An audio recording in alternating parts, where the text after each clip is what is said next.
So UFC Noche just wrapped up and I have matched up every single winner on the card with who I do believe that they should fight next. Now you will notice that I've got a new overlay here. I did used to have an overlay just like this when I first started my channel about 2 years ago and I was making these matchmaking videos. I could not find that overlay anywhere. I couldn't find it on my laptop. I couldn't find it on my PC. It's gone forever, so I got someone to make this one up, and I probably will make another overlay that does suit my channel's kind of overlays, other overlays a little bit better. But for now, this is what I'm going to roll with. I think it does just look a little bit more professional than just using Tapology. And so now let's get into my fights that I have got booked up after the card. The first one is Alexa Grasso. Yes, she didn't necessarily win the fight, but she did retain the belt. And there are so many options that you could go here. Alexa Grasso herself said that she would actually rather fight a fresh opponent instead of fight Shavkat for a third time. But unfortunately, I feel like what the UFC is going to do anyway is just do the Shevchenko trilogy. The problem is, it's almost as if Erin Blanchfield and Manon Fiorot are both pretty equally deserving of the title shot. So maybe they're going to have to fight each other in the meantime, and then Grasso and Shevchenko can do the trilogy. Ideally, this trilogy could be finished up, I guess, like in December, January, but I do believe Shevchenko broke her thumb, so maybe if that thumb break is going to take a long time to recover, then maybe you could do Blanchfield versus Grasso, and then Shevchenko can just wait and sit out or something like that. But I think there's a lot of options that you can do. It is just an unfortunate situation that we're in. Even if someone won the split decision, I feel like people would be calling for a trilogy anyway. I'm going to go with the Shevchenko trilogy. I think it is a pretty just kind of easy sort of matchup to make, even though I think that I would rather a fresh title challenger at the top, but I guess this is just going to have to be the fight to make. Now we can move on to the co-main event. You've got Jack Della Maddalena, who did defeat Kevin Holland in a pretty close fight, but I thought that he did win the fight, and I thought he looked pretty good doing it. He showed off very, very good boxing defense, and he did show...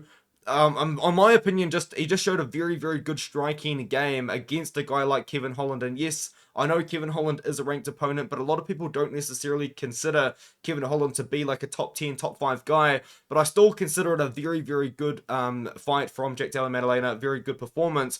And someone did kind of call him out. Jack Della Maddalena, in the post-fight speech, he said that he will fight absolutely anybody, and he wants to fight before the end of the year.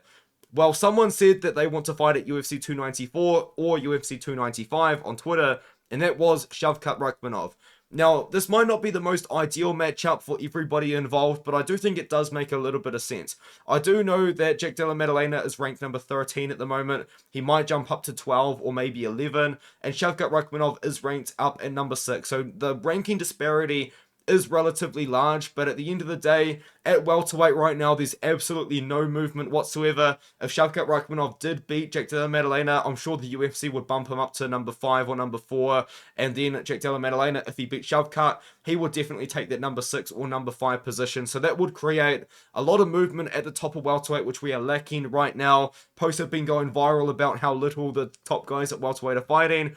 I want to see Shavkat fight before the end of the year. If it has to be against Jack Della Maddalena, so be it. I think that this fight does make sense. I also thought about Jeff Neal, but Jeff Neal, I believe, is injured and he's kind of dealing with some things at the moment, so I kept him out of this one. I'm going to go with Shavkat versus JDM. I think this is a fight that could happen. JDM seems pretty game to fight anybody. Shavkat seems pretty game to fight anybody at this point, and he's still trying to earn his title shot. And I think a win over Jack Della Maddalena would truly propel him into those title shot positions, especially at the main card of UFC 295. That is the John Jones versus Stipe card. I believe it's in November at some point, so I think we're going to see a lot of announcements for that card coming up soon. A lot of prelims have been announced. I think this fight would be perfect for the main card opener of that card. Maybe even the featured prelim if that card is going to be as stacked as I'm hoping it is going to be. But JDM versus Shavkat, it would do a lot for their careers, win or lose. I think it would put a lot of names, a lot of eyes on their name, but I think it's a good matchup. I think it's a good matchup at the top of the rankings. Now we can move down to Raul Rosas Jr. Raul Rosas Jr. is 18 years old, and with Raul Rosas Jr., I feel like you've got to be a little bit careful kind of how you manage his career, because the UFC has already made a mistake. He's already lost at the age of only 18, where I feel like if they were a little bit more careful, they really could have built him up slowly over time. Now, that loss probably could be a good thing in hindsight, because maybe now he's realizing that he's got a lot of work to do if he wants to beat the likes of Christian Rodriguez and the really good prospects at 135, that He's going to have to do a little bit more work, going to have to train a little bit harder than maybe he was. I've got no doubt whatsoever that he was training hard, but you kind of know and understand what I'm meaning. But I don't want the UFC to mess it up like they did with Sage Northcutt and Mickey Gall. We've already had examples of young fighters coming into the UFC and having their careers mismanaged. I think that a suitable matchup for Raul Rosas Jr., I really hummed and hard on this one because I think there's a lot. I think Chad Anhaliga is the most obvious one to do, but I actually ended up landing on Archie Lung. Now, the problem with this matchup, which I thought would have been a little bit of a bad idea, is I actually have this matchup to be made in China. There is going to be a fight night coming up in China. It could be a pay-per-view. December 9th, I believe, is the date in the Mercedes-Benz Stadium in Shanghai. And Archie Lung is from China. I think that it could be pretty good for Raul Rosas Jr. to get a little bit of international experience, to fight overseas, and to fight in China. I think he would beat Archie Lung, by the way. But I don't know, maybe this is a pretty bad matchup by me. I thought it would be a pretty good idea. I think Archie Lung is a very winnable fight for Raul Rosas Jr. I think you could take him down and submit him potentially relatively easily. Maybe not submit him easily, but I think you could get him down easily and win the fight. So it's a winnable fight for Raul Rosas Jr. And Archie Lung has extra incentive to accept this fight because it's going to be in his home country in China. So that's the matchup I made. You could go with Chad Anhaliga. I feel like that's another matchup that a lot of people will probably go for, but I like this one. I think it's a little bit more interesting as well because we are putting that UFC China on the card, another fight on the UFC China card. Now we can move on. We did have Daniel Zellhuber. I thought he looks pretty good in his fight. It's his first finish in the UFC. I think it's a pretty good one. He got 50 Gs for it. He got a submission after hurting Christos Giagos. And Daniel Zellhuber is a very, very young guy, and I hate the matchup that I've made because I feel like Daniel Zellhuber would win this one, and we are kind of using his name to build up Daniel Zellhuber in this matchup, and you will understand what I mean when I bring him on here. It is Jamie Mullarkey. I love the hooligan. I do love Jamie Mullarkey, but at this point, I think this is actually very suitable. Rankings-wise, it is very, very even, but I do believe that this is a matchup which Daniel Zellhuber has a pretty good chance of winning, but it also is a pretty good matchup that I think Jamie Mullarkey has a good chance of winning as well. But I do believe that this is a fight that does make sense. Jamie Mullarkey is trying to move up in the rankings, and I feel like to move up in the rankings a little bit more, he's going to have to come off that John Makdessi win with a little bit of a better performance against, in my opinion, a better fighter. You could have done Daniel Zellhuber versus John Makdessi. That is something that I thought about doing, but I didn't really want to punish John Makdessi for a fight which he potentially should have won, and he already took a fight overseas against a pretty tough guy in Jamie Mullarkey. So I've matched the tough guys against each other. Daniel Zellhuber taking on Jamie Mullarkey. There is rumours of the UFC coming to Auckland sometime next year. I know that Jamie Mullarkey is not from New Zealand, but you could put him on the card because he's from Australia. Or you could just do this maybe in the Mexico card next year, or maybe just in the Apex or something like that. I think it's a fight that makes sense. I kind of like it.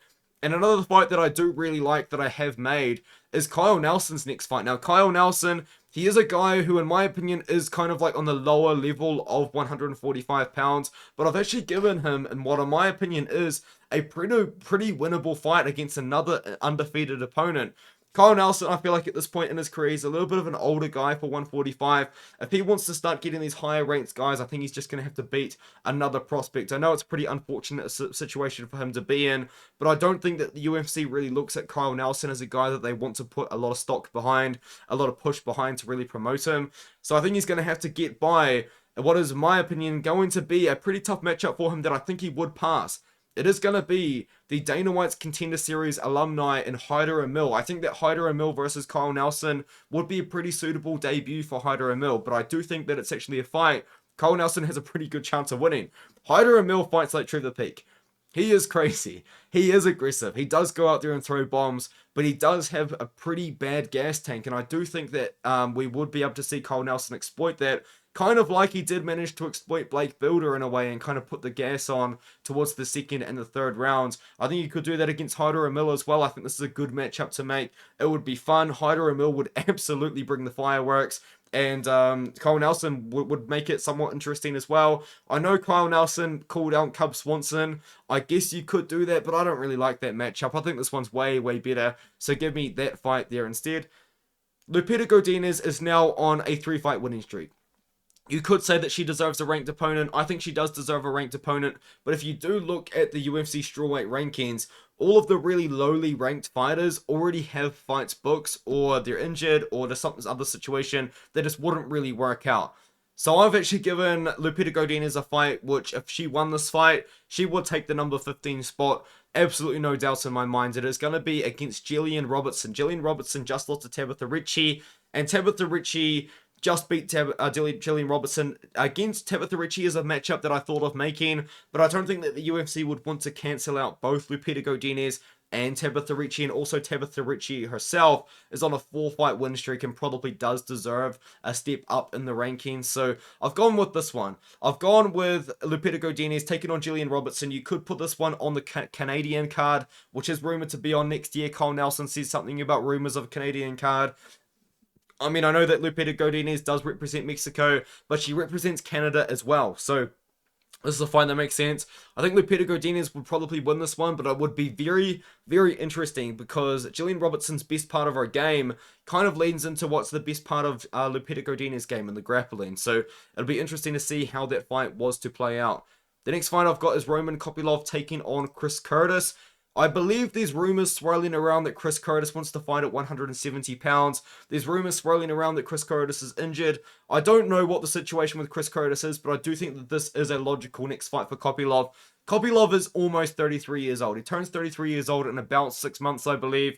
And we don't want to waste too much of his prime because he is going to start, in my opinion at least, getting out of his prime years. You know, he's definitely made a lot of improvements over the last couple of years, but at the end of the day, he's still almost 33 years old. Chris Curtis is 36 years old. The winner of this fight can continue to work their way up in the rankings, and then the loser will probably have to take on a pretty tough guy outside of the top 15.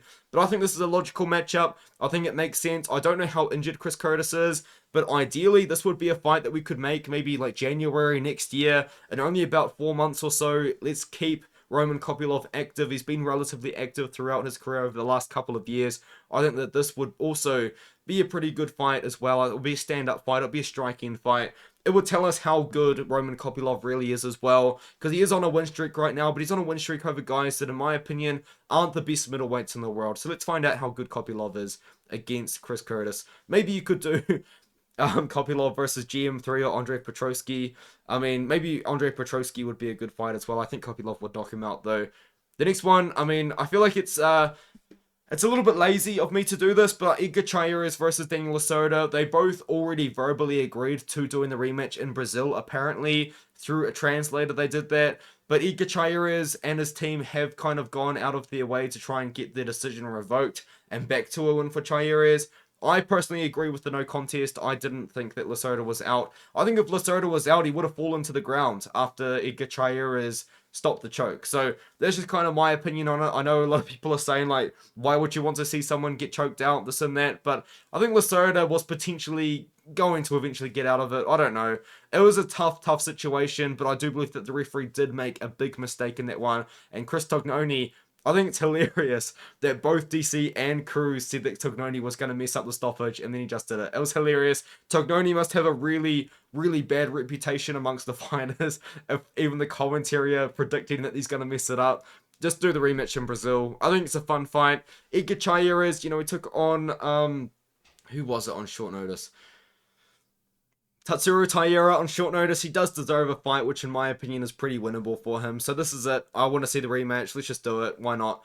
The next one was Tracy Cortez. I thought Tracy Cortez showed rapid improvements in her game. Her striking looked way better than I thought it did. Her wrestling, it didn't look too great because Jasmine De Sousa Vicious was able to take her down at points, but a lot of the times that Jasmine was getting takedowns, she wasn't really outworking Tracy. She was kind of catching her off balance, catching her in the striking as well at times, but I mean, I thought Cortez looked really, really good in this fight. She did slow down a little bit towards the end, so cardio could be a little bit of a concern if she does end up fighting at a high pace or at high elevation.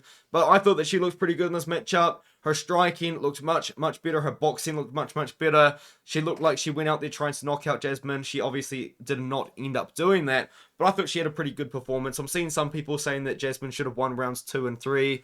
I disagree. I do think Tracy Cortez did win that fight despite picking Jasmine. I think that Cortez, she already is ranked. I believe she's ranked like 14 or 15. I think she deserves a step up in the rankings. And I think the most logical one is actually, let's do a prospect versus prospect fight in Tracy Cortez versus Casey O'Neill. Now, it is going to cancel out a prospect, but I think it does make sense. I think at this point in their careers, you know, Casey O'Neill just lost. She just pulled out of a fight. Tracy Cortez hasn't fought for like a year after that last fight. So let's try and keep Tracy Cortez relatively active. And the thing about this fight as well is you could do this fight anywhere. You could do it on the rumored upcoming Mexico card in 2024, depending on when that is. You could do it in like the UK, because Casey O'Neill represents the UK. You could do it in Australia if they're coming to Australia early next year. Or you could do it in New Zealand as well. I know Casey O'Neill represents Australia, but New Zealand's pretty close to Australia. You could do this as well. There's so many options you could do with the fight. I think it makes sense. I think Tracy Cortez would beat Casey O'Neill, but I think it would be a fun fight while it lasted. Now we've got Charlie Campbell, stepped up on short notice, won in the first round, had a pretty funny post-fight speech. Personally, as someone who's not a fan of WWE, I had absolutely no idea what he was on about, but DC seems to enjoy it, so good for him, good for DC. Seems to have a pretty fun personality, does Charlie Campbell. Very fun boxing style. He's a good boxer. He's got power. I think that we should give him another guy that is probably going to strike with him. That is Landon Quinones. Now, Landon Quinones, I feel like is probably a guy that the UFC is going to do a favor to because he fought Nasrat Haqparast on short notice in Australia. And he probably had to pay those taxes. I don't think it was as bad as 45% though. It was probably around like 25 or 30% because he didn't get paid all that much. But you know what I mean. I feel like Landon Quinones is deserving of a favor from the UFC. This is not doing Landon Quinones a favor. I think Charlie Campbell has a pretty good chance of beating Landon Quinones in this matchup. But I think Landon Quinones has a good chance of winning this fight as well. I think overall this is just a really, really fun fight. The problem is though, I feel like their schedules might not align too much because, Landon Quinones took so much damage in his last fight and Charlie Campbell, you know, just won by first round KO without taking damage. But if Landon Quinones wants to be super active, maybe we could book this for like February next year.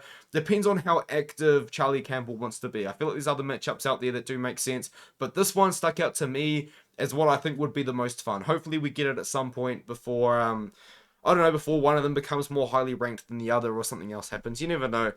Now we've got Josephine Knudsen. I want to talk about Josephine Knudsen. She really, really disappointed me.